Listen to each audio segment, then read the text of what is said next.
पाथर्डी तालुक्यातल्या मिरसांगी या गावामध्ये मी आता आहे. येथे सालाबादप्रमाणे दरवर्षी सालसिद्ध बाबा देवस्थानची यात्रा भरली जाते आणि या बीड आणि अहिल्यानगरच्या सरहद्दीवर असणाऱ्या या गावामध्ये मोठ्या प्रमाणात या यात्रेला स्वरूप प्राप्त होतं. या गावाची आख्यायिका काय आहे, या गावचं स्वरूप, या यात्रेचं स्वरूप काय असतं, या ठिकाणी म्हणून आपल्या हनुमान महाराष्ट्राचे आपल्याबरोबर आहेत. आपण त्यांच्याकडून अधिक जाणून घेणार. महाराज, स्वागत आहे तुमचं. काय सांगाल या सालसिद्ध देवस्थानचं एक आख्यायिका काय आहे जुनी, आणि कशा पद्धतीने यात्रा सुरू झाली, आता नेमकं स्वरूप काय? जुन्या काळामध्ये ज्यावेळेस चांदीचे नाणे चलनात होते त्या काळातलं मंदिर होतं पहिलं, लाकडी मंदिर. त्याच्या आधीचा महापुरुष कोणीतरी या ठिकाणी होते आणि ते जागृत होते. सर्पदंश झालेलं ते उतरत होते. त्या काळामध्ये मेडिकल सुविधा वगैरे नव्हत्या, पण पशुहत्या खूप जास्त प्रमाणात त्या काळात व्हायच्या. मग भगवान बाबांना ते कळालं. भगवान बाबा या ठिकाणी आले, लोकांना जागृत केलं आणि जे बकरे कापले जायचे भगवान बाबांनी खूप मोठं नियोजन करून ती पशुहत्या बंद केली. मग देवाला नैवेद्य काय, तर मग भगवान बाबांनी ठरवलं की तूप, गूळ आणि भाकरी याचा मलिदा बनवून देवाला नैवेद्य असतो, म्हणजे गोड नैवेद्य सुरू केला. आणि नंतर मग उत्पन्नाचं साधन म्हणून भगवान बाबांनी देवस्थानला जमीन दिलेली आहे आणि हे जागृत देवस्थान आहे. परिसरात कुठंही, म्हणजे मर्यादित नाही, अमर्यादित परिसरात जिथं कुठं सर्पदंश होईल ते लोक येतात, नवस बोलतात आणि त्यांची श्रद्धा आहे, पारंपरिक श्रद्धा, की इथं येऊन आल्यानंतर त्यांचं शरीरातलं विष उतरतं. अशी ही पारंपरिक लोकांची श्रद्धा आहे.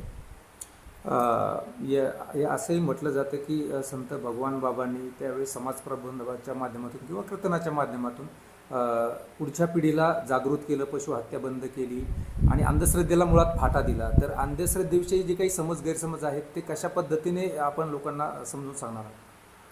बरोबर आहे. आजही माणसं जिवंत आहेत हे स्वतः सांगतात, ज्यांनी डोळ्यांनी हे सगळी घटना पाहिलेली. इथं नदी आहे. ज्यावेळेस लोकांनी इथं बाबांना रिस्पॉन्स बंदी करण्यासाठी दिली नाही, तर डोळ्यांनी पाहिलेले लोक मला सांगतात. माझं भाग्य आहे की ज्या लोकांनी बाबांना पाहिलं त्यांना आम्ही भेटू शकलो, बोलू शकलो. ते सांगतात इथं पाण्यावर बसून ज्ञानेश्वरी वाचली आणि लोक आकर्षित झाले. मग नंतर भगवान बाबांचा शब्द लोकांनी ऐकला. तेव्हापासून आजपर्यंत प्राण्यांची, पशुची दया बाळगणारे भगवान बाबा यांनी हत्या बंद केली. आणि ती परंपरा, म्हणजे शनिवारी यात्रा रविवारी असते, भगवान बाबा शनिवारी कीर्तनातून जागृती करायची. आणि मग तीच परंपरा भीमसिंह महाराजांच्या नंतर आपलं सर्वांचं महाराष्ट्राचं श्रद्धास्थान गुरुवारी शास्त्रीजी बाबा ते या ठिकाणी येतात. त्यांच्या हस्ते कावडीचं पाणी पडतं आणि यात्रेला सुरुवात होत असते. याही वर्षी बाबा येणार आहेत आणि सगळी तयारी झालेली आहे यात्रेची. पारंपरिक पद्धतीनं सगळं नियोजन झालेलं आहे. 3 दिवसाचं यात्रेचं स्वरूप आहे. काय कार्यक्रम होतात कावडीच्या दिवशी, काय इथं स्वरूप असतं? शनिवारी संध्याकाळी कीर्तन होईल. यावर्षीचं कीर्तन महाराष्ट्रातले विनोद सम्राट म्हणूयात त्यांना, इंदोरीकर महाराज यांचं शनिवारी रात्री 9 वाजता कीर्तन होईल. दुसऱ्या दिवशी सकाळी पहाटे देवाचा महाअभिषेक होईल आणि त्यानंतर कावडीचं पाणी घेऊन आलेले लोक सीमेवर थांबत असतात. त्यांना वाजत गाजत घेऊन येतो आपण आणि ते आल्यानंतर तोपर्यंत शास्त्रीजींना गावकरी आणायला जातात आणि त्यांच्या हस्ते कावडीचं पाणी पडतं. मग बाकीचे लोक पाणी टाकतात. मग बाबा शास्त्रीजी भगवानगडाचे महंत सगळ्यांना दर्शन देतात आणि तिथून पुढे सगळ्या कावडी झाल्यानंतर दुपारी 12 वाजता देवाला नैवेद्य दाखवून दुपारची आरती होते. नंतर मग लोकांचे दर्शनं चालूच असतात. 5 वाजता रविवारी छबिना निघतो. छबिना पाहण्यासारखा असतो. भव्य दिव्य मिरवणूक असते आणि मिरवणूक वाळवंटात जाऊन पोहोचल्यानंतर तिथं मग आरती होते आणि आरती झाल्यानंतर शोभेचे फटाके उडवले जातात, ते पण पाहण्यासारखे असतात. तिथून आल्यानंतर मग मंदिरात नैवेद्य वगैरे दाखवून मग पुढील कार्यक्रम असतात. आपण ते पारंपरिक जे कार्यक्रम आहेत ते चालतात. लोकनाट्य आहेत, रविवारी लोकनाट्य आहे, सोमवारी सांस्कृतिक 4 वाजता हगामा होणार आहे आणि हगामा झाल्यानंतर पुन्हा सांस्कृतिक कार्यक्रम लोकनाट्यच होईल. असा हा 3 दिवसाचा कार्यक्रम असतो.